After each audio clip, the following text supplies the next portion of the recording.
All right, guys, we got here Henry Dos Santos. Thank you very much, Henry, for allowing me to do this. I just thought I would like to try and recapture the entire event of the Masters League event that you went through. So I know you have lots of great stories to tell for that, and I wanted to capture that, and I wanted to share it with you guys as well, so you know what you would you know what to expect if you go through, and you get an insight of what Henry actually went through in the lead up to the Masters League Invitational. So first up, let's start at the start. No. Henry, how did you get started into CrossFit? Oh, it was, it's a story that goes probably back a couple of years. I was in a bad spot, in a bad place. I had to change something in my life, and part of it was to relocate to I suppose an isolated spot in WA. While I was up there, I joined the gym and started going, but it wasn't structured as such. I got involved in one of their programs, lost probably 15 kilos, became healthier, fitter. Then the opportunity came that we needed to return back to Perth, and I had to find something.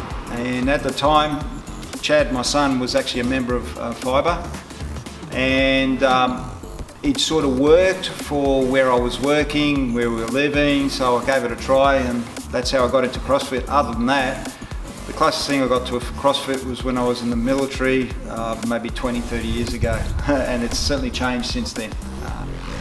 Yeah, awesome. Okay, cool. So tell us about what got you hooked onto CrossFit?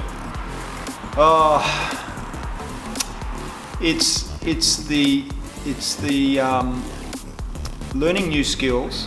It's the environment that yourself and Jess had put together at Fibre. It was a very supportive environment, and you know, you were never left alone. Too often you go to gyms, and I've been to many, trying to find my mojo, so to speak, and you just couldn't find it. Yes, there were people there, but it wasn't quite the same as what CrossFit brought. And as maybe 1 or 2 weeks in it, I thought, this is for me, and I ran with it. My skill level wasn't there, obviously, at the beginning, but I could see that there was some progression, and I could improve and get better with it. Yeah, awesome. Okay, so let's have a look at let's talk about the Masters League event, and this is the second one that you've gone away for, right? That's right. Yeah. Yep, cool. So let's talk about this one. How did you go in the pre-com? You're talking about the online? The online. Yeah. Online, it's no different to the open. They'll set the workout, release the workout. I think it's on a Friday, and you've got until the following Thursday to submit your scores. It's a bit more honor available. It's not as strict as maybe the open with their scoring and that, but I kept it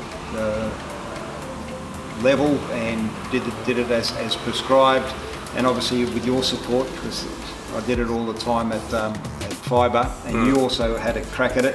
Yeah, I did have a go at some of the workouts. It was great fun having somebody else. I won't let you do it yourself. No, but the workouts were very good. Thoroughly enjoyed them.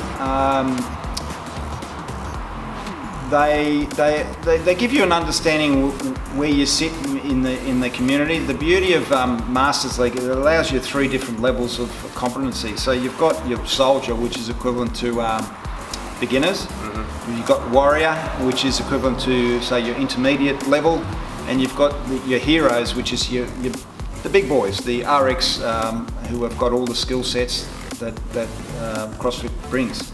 So it gives you an opportunity, regardless of what level, to participate. And really, at that stage, it's more about participation, having a bit of fun, getting a group of people together, doing a workout, and just thoroughly enjoying each other's company. Yeah, awesome. How did you feel when you got selected for The Invitationals. The Invitationals, to qualify, you had to be in the top 6 and in your age division. Yeah, and which age division was that? 55 to 59. So represent I'm an old 55. bugger. Yeah, so once you qualify, you get the email from Masters League, and you get an invite to the Invitational, which is a state-based competition, and you compete against your fellow competitors that also qualified. And what was the pool? Like, how big was the pool for that? The Invitationals, there was only 2 of us. Yeah. All right, that actually participated, because you can get an invite, doesn't mean that the people are going to attend. So there was myself and a good friend of mine, Norm Rowe, who is also in my age division, but in the younger side of the group that participated. But the beauty of this year's Invitational, every state did it at exactly the same day, and on Competition Corner, everyone did the exact same workouts, so you can actually judge yourself against your other competitors within each state. In the States, yeah. Yeah, in the state. So and the advantage that WA had is because we're 2 hours behind, we were doing everything last, so we knew what our competitors already had on the board. Okay. So Norm actually finished second in over Australia, and I finished 4th. Yeah. Against all the other competitors interstate. So it gave us a bit of a push to push a little bit harder, instead of just the 2 of us competing against each other, which was great. Awesome. That's good. Right. So talk us about the experience, and how much did you how much training did you put in the lead up of the Invitationals, and also going away as well? The Invitationals, because it was so soon after the online, generally I just followed the program that Fiverr had, and whatever I thought I could do at home. I didn't really change a lot, but I just was regular at the box. Regular. Yep, getting the work consistent. done. Being consistent. Working on my weaknesses, which I have many. As far as the CrossFit, the games itself, it's a long lead up. It's probably 3 months in between the Invitational and the games in Melbourne. So the state team were getting together regularly on a Saturday afternoon, and I'm a strong believer from my football days and touch football days, is if the competition's going to have 6 workouts over 2 days, you train the way you're going to play. So there's no point just doing 1 WOD a day and expecting to do 6 WODs over 2 days.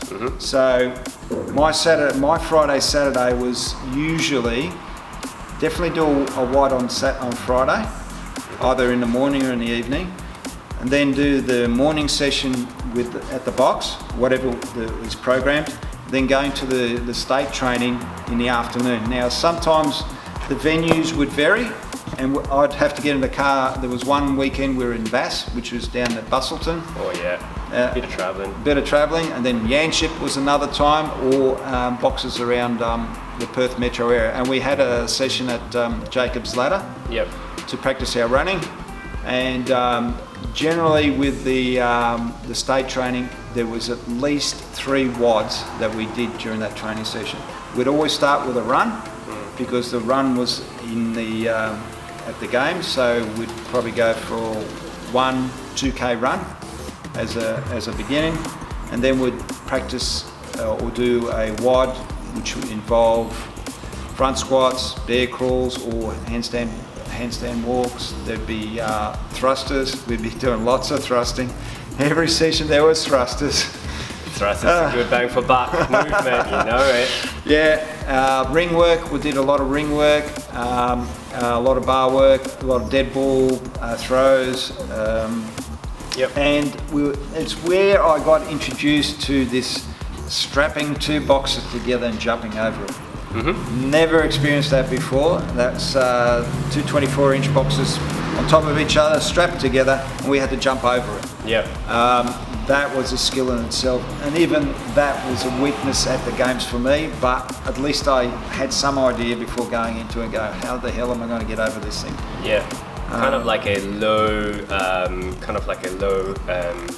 fence that you kind of like muscle up over. That's right. And get your body over. Yeah, we had to get it over, and we had to do a burpee before we. Oh, perfect. Yeah. Burpee, then jump over, burpee, jump over, burpee, jump. We had to do 30 of those. Very similar to a games type movement that they had before, where they had a very big box and they had to jump over it before. Yeah. There was one of those workouts in the games where they had no idea what was going on, and they had to, I think it was a ski erg, and then after that to do a box jump over and push a big snail or something like that.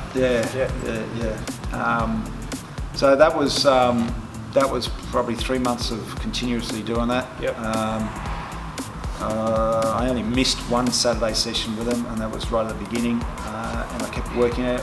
Sundays for me was a wipeout after all that work, and then back into it Monday morning at the box and continue on working.